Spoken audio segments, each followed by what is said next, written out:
Been like 13 days. I've fallen off, so it's time to fall back on. So we're gonna react to terrifying things found on the internet. I'm gonna full screen because and if you hear this, is my heater because it's really cold. So let's just get straight into it. Imagine you could connect everyone at once. A hmm glimpse into the What the minds of fuck? millions, all at the press of a button. What do you think you might find? News? Yeah, Sports? yeah. Cats? hmm Maybe. What happens when those minds become darker? When those twisted enter that connection and introduce themselves between the cracks of a vast universe? You might just walk right past them. But take a moment to dig a little deeper, and you might regret what you find. Oh, the dark corners of the internet, volume one. Oh, let's get it, chat. In Sir. February of 2004, on the Straight Dope message board, a user by the name Chef L11 made the following thread. I recently visited www.seemierot.com, which is a live webcam inside a coffin that is taping a woman in her 40s who passed away from natural causes. Something isn't right here. They claim it's real, but there's very loose wording under the disclaimer. Also, according to the site, this woman was buried close to a year ago. From the knowledge I learned growing up, hair continues to grow after death. However, her eyebrows are perfectly manicured still. Someone please help clear this up. Is it a hoax? There seems like there's too many loose ends here. There has to be more to this story than Wait, this. do we go on the site?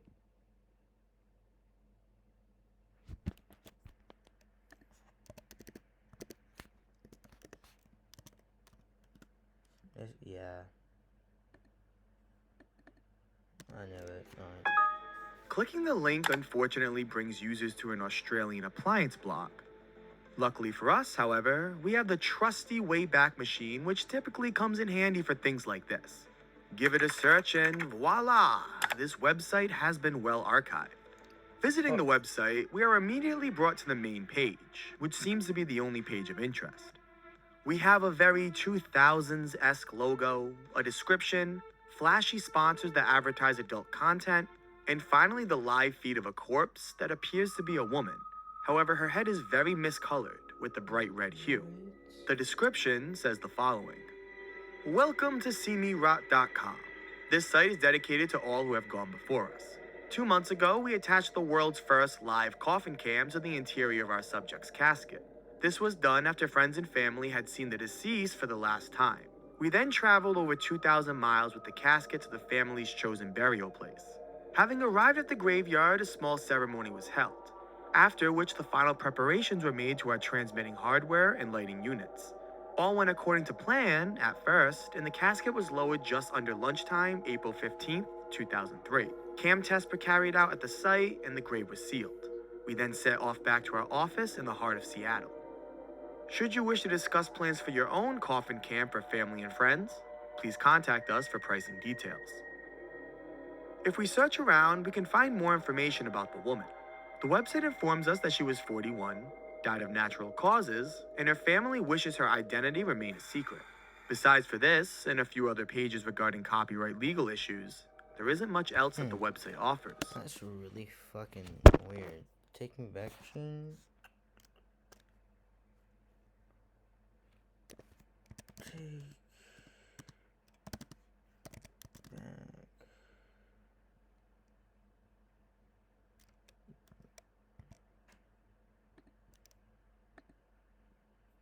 Huh.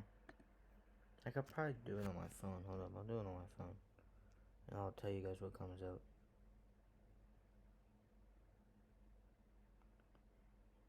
Take me back. Take me back. Machine. There it is. The Take Me Back machine. Alright, it's loading. There we go. See me rot.com.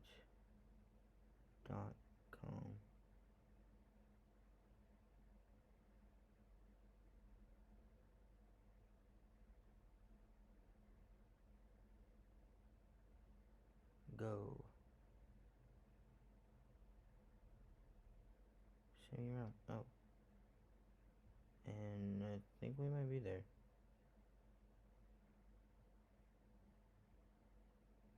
No, it's not working at all. Alright. They removed the website because it was against guidelines. So It seems to merely just be a platform for live streaming a woman in a coffin. A woman that was really who looks weird. like this. Many people agreed, myself included, that this did not look like a year-old corpse of a dead body. It would have been withered way more than this, and just for the mere fact that users can still see the live stream from an archive proves that it can't be legitimate. Instead, it was a GIF that continuously replayed, giving the illusion that the moving image was a live streamed corpse. While such an Oh. interesting concept for a website being a complete hoax is slightly disappointing, the true intent behind the website is a little weird, albeit not as disturbing as we initially thought. See Me Rot is filled with advertisements for adult film sites. On top of this, Oh. if we take a look at the descriptions, we can read that there was once a foot cam. However, it was later removed due to poor quality. We can go further back to the first archive of the website and see that this was in fact a thing. Looking at this article titled Decomposition Cam, we can see an analysis of everything previously stated. However, it also adds that the website was registered under an address that links to an adult entertainment chain. If we jump further in time, we can actually see different ads on the website. Ads I cannot show as they're a little more graphic than the previous ones. Alright. This all just seems to be one big Okay. Live hot game. ad campaign for a targeted a fetish in hopes it would drive customers to this store. However, this gets a little more unnerving when you remember they removed the foot cam and only left a more detailed photo of a supposed dead body, likely targeting those interested in that type of fetish. Well, she is actually dead, but it just doesn't show her. Joseph Edward Duncan was a man who was sentenced to 20 years in prison for child molestation and released in 1994, Okay. just in time for the internet boom. He would quickly become very tech savvy and in 2004 started a blog titled The Fifth Nail. This name refers to the tale that there were 5 nails used to stake Jesus This is gonna be like a child porn website. Christ to the cross. The 5th nail, meant for his heart, was taken away and hidden in an attempt to remove Christ from immediate death. Some view this as an act of evil, prolonging Christ's suffering, while others view this as an act of hope, attempting to save Christ in the event he survived the crucifixion. This concept of the 5th nail was used in reflection to Joseph Duncan, as his blog was used to explain his side of the story and why all pedophiles shouldn't be labeled as evil. What? In the early days, there was no traffic. Yeah, guys, I just love children, and I'm not a bad guy at all. Like, I'm really nice if you get to, like, what? I can't even fathom what goes through a day in the life of a pedophile. Like, what is wrong with you? Oh my god. To the 5th nail. Joseph was merely talking to himself, to which he quickly addressed by stating, "I realize now who this blog is really for. It is for me." That explains why I so doggedly insist on painstakingly making entry after entry, even though I know no one ever is going to read it.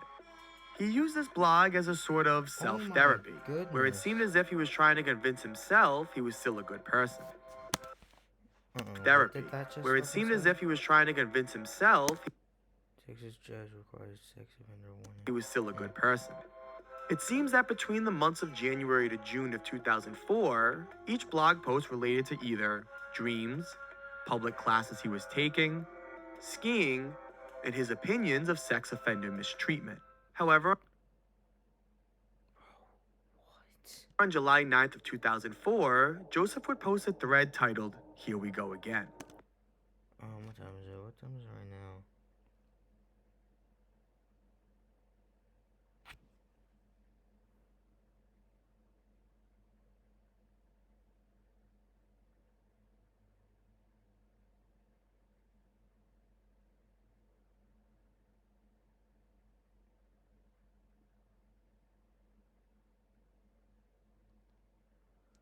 Alright, I did just might make this a two-parter, because if my mom gets home in 30 minutes, I'm fucked. Hold I up. got a call today from an investigator in a city about an hour's drive away from here. Apparently, I'm a suspect for some undefined incident that occurred last Sunday. He would not tell me anything about what happened, though he did not seem too concerned, except to say it was a felony and all felonies are serious. For almost the next year, as the investigation commenced, Joseph would spiral out of control. His posts began to turn more erratic, claiming he's a victim of sexual abuse himself and becoming obsessed with convicting abusive mothers. This would continue until April of 2005, where he appeared in court for the molestation of 2 boys in Becker County, Minnesota, and given bail set at $15,000. After this, he would write, "So, I've been accused of molesting a little boy. Those close to me know I didn't do it, of course. How could I? I'm not even a pedophile. Well, I'm not a psychopath either. I feel the full force and pain of everyone I have ever hurt. But that doesn't stop me from doing what I need to do. Ultimately, my feelings don't matter. I learned that in prison. I have to carry out my orders, or a lot worse than just me dying could happen." After this, there would be only 2 I always come back. more blog posts, both of which Joseph referenced demons taking over his mental state, even coining his alter ego as the Boogeyman. His final words on this blog read, "I hope to complete this journal before I die, soon, or turn myself in. I still might do that. I think it's the right thing, but of course, I'm not sure. Speak of being sure, I wish I could be sure about my thoughts. But right now, the only thing I'm sure about is that I'm sure about nothing. It's not a good position to be in considering my circumstances, being a felony fugitive and all." Breaking news out of Coeur d'Alene, Idaho tonight. An Amber Alert. An 8-year-old and a 9-year-old missing. Their entire family wiped out. Joseph Edward Duncan III is charged with 2 counts of kidnapping. 8-year-old Shasta Groney is recovering tonight from a 7-week ordeal. Only one day after this last post, Joseph broke into a family home and killed 3 people, as well as kidnapping 2 children. Weeks later, Joseph and only one of the children was spotted at Denny's, where the police were informed and arrested Joseph. The remains of the missing child were found in the following days. Oh my god. In the years that followed, Joseph would coordinate with an accomplice outside prison to start another blog, also titled The Fifth Nail. This blog is referred to as a reflection of his past, as well as an outlet to sell a fake story.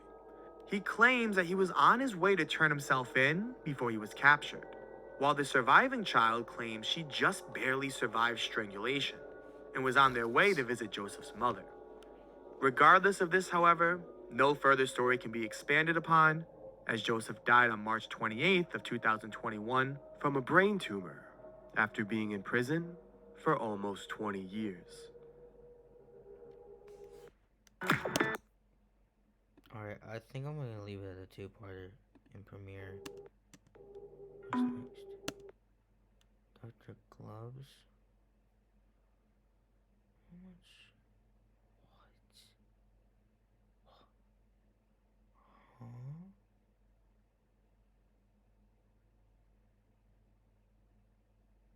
Alright, chat. Oh, Golden Freddy. Fuck, I wanna. What time is it? What my mom say? Shit.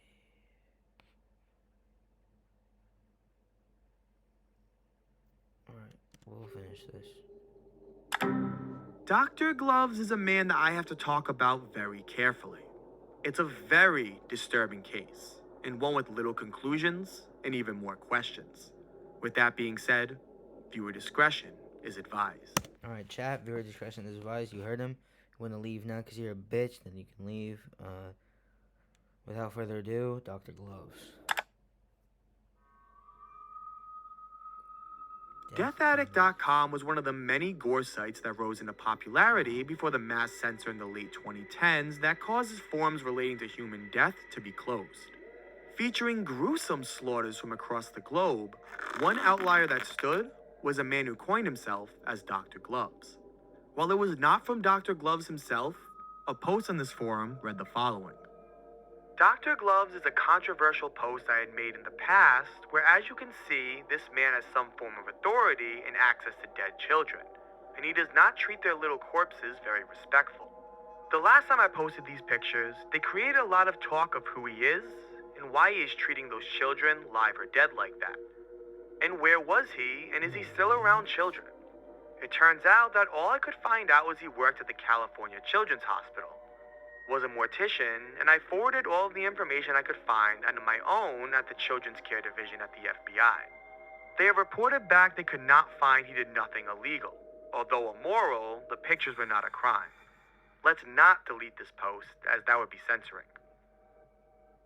Below this show the many disturbing pictures of Dr. Gloves, usually in a GIMP mask, holding the bodies of what appear to be deceased infants. What? I want to note that you have just as much information as I do. What? There is no proof that this is real. However, the equipment and tools in the background suggest he works in a hospital and would likely have access to deceased patients once they pass. I see a lot of stuff on the internet, and this one truly got to me. There are a lot of pictures, some even featuring what appear to be organs being laid out on silver trays. I don't want to go too in depth. I just want to lay out how disturbing this case becomes. Oh my God. There was also a series of photos showing Dr. Gloves abusing special needs children staying at the hospital. One Oh, photo that's even featured him terrible. displaying the tools he used on the infants in front of another little girl. Oh, that's so bad. Oh my lord. Maybe I am a bitch. Oh. What is something you regret knowing? The person we all know exists among us. On an Ask Reddit thread, a post was removed by a moderator under the question, "What do you regret knowing?" The answer implied that there was someone among the community who earned a reputation that was rather unpleasant. The phrase, "the person we all know lives among us," is very ominous and even more broad. This tells us nothing, but certainly piques an interest on what this might mean. The user who noticed this was also very curious and began to do some investigating on their own of who this person might be. I love how like Reddit posts can just post whatever and you can like never find out who is behind it It wasn't long until like they come out. before she got a reply and found an answer. A user by the name Lady Iris. I'll be blunt. Lady Iris is a clear psychopath who often lurked amongst the Ask Reddit subreddit. I would say she's a wolf in sheep's clothing. Seriously, if you had someone completely at your mercy and you would suffer no legal. However, she's very transparent. Just a small subset of her many deranged questions consist of: how does it feel to choke someone until they can't breathe? What is the worst form of torture someone could inflict on you personally? And where is the best place to stab someone if you don't want them to die of blood loss? Bro, what? These go on and on and on. However, the source to all these questions can usually be explained by one, which he has asked numerous times. How do you deal with the intense urge to commit murder? Lady Iris is a woman with a fetish for torture and murder. She has hundreds of posts from her profile, with about 80% being related to her murder fantasy. Bro, how do y'all even stay on Reddit? My Reddit, like, I have Reddit, but it's not even downloaded. Very odd note is the other 20% is primarily on the Name Nerd subreddit, where Lady Iris will often offer advice on names for newborn children. I mention this as her entire account could easily be summed up as a troll. However, offering other interests besides murder makes the account more personal and unique. In my honest opinion, Lady Iris is absolutely legit. Well, we don't know. Some that. other disturbing responses are her saying death by hammers was a turn on, and in regards to whether she would eat, Bro, that. are her hold on. saying death by hammers was a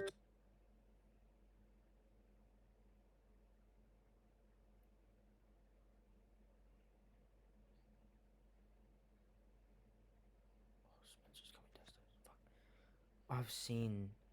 Fuck. I ran the gauntlet. Hold up. Oh, fuck. What do I do?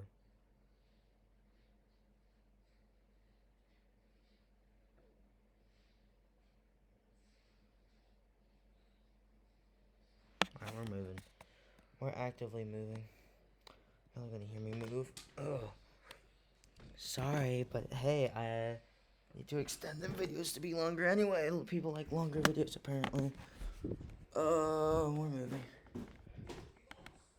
Bro, can you not for like 5 seconds? What? Video. I got a ban from Roblox. Of course you did. Asking Cause for more Vortex Elites and get No, scammed. I actually said let us F word. Bro. Well, I meant to say let us walk because this guy kept on cheating and killing us. Let us fuck. I meant to say let us walk, but it actually said let us F. Let us fuck is fucking crazy. Alright, we moved. Turn on. Bro, I've seen. Alright, like I was saying, I've seen Death by Hammers. Oh my god. It's so bad. I ran the gauntlet once with a couple of my friends. We made it to like 33. I am scarred for life. Like, I will never be the same. And in regards to whether she would eat limbs of children, she replies, What? absolutely, if someone does the cooking for me. However, the extent of these remain as shock value. The internet is filled with people who love to cause controversy. However, what I truly find the most disturbing is when she references her past experiments. Under the question, what is it like to kill someone for pleasure? Lady Iris responds with, it feels pleasurable, obviously. What? It is a huge adrenaline rush and brings about a thrilling sense of power and control over the victim. You are actively choosing to end their life, and they're completely at your mercy. Also, watching them writhe in pain with each What? slice of the blade can be almost erotic. Oh my. I haven't killed. Okay, bro. That's. I haven't killed a human yet. So now we're just admitting the murders that are gonna happen in the future. A human yet, but I have killed a hamster and a stray cat to experiment. It was a similar rush, but I think a human will be far more exciting and intense. What is There's fucking... a lot more of a challenge in killing a person and getting away with it. In many cases, murdering animals is a typical first sign for serial killers. The documentary, Don't Fuck with Cats, is a very good example of this, as it shows a similar scenario of an internet psychopath turned killer. Lady Iris is a seemingly average everyday person, Yeah. hiding an evil urge with every connection she makes. Average Reddit user, to be honest. And that was the dark corners of the internet. I finished it in one part. I'm about to get my fucking ass beat. Sorry for the having to move because Spencer's yeah, because he decided to randomly move. Shadow segment. I'm banned on Instagram for now. My account isn't permanently disabled yet, but it's being reviewed, so I can't get in. So I'm just gonna shout out 3 random people that I know are on there that I have in my contacts. So let me get to it. Jake Trusty, Jack Healy, and Kimberly. So shout out you. Oh, and then one more, Charlotte Egan. Shout out you guys. Half you won't ever see this. Jake probably won't because Jake's a slave. I will catch you guys in the next one. See ya.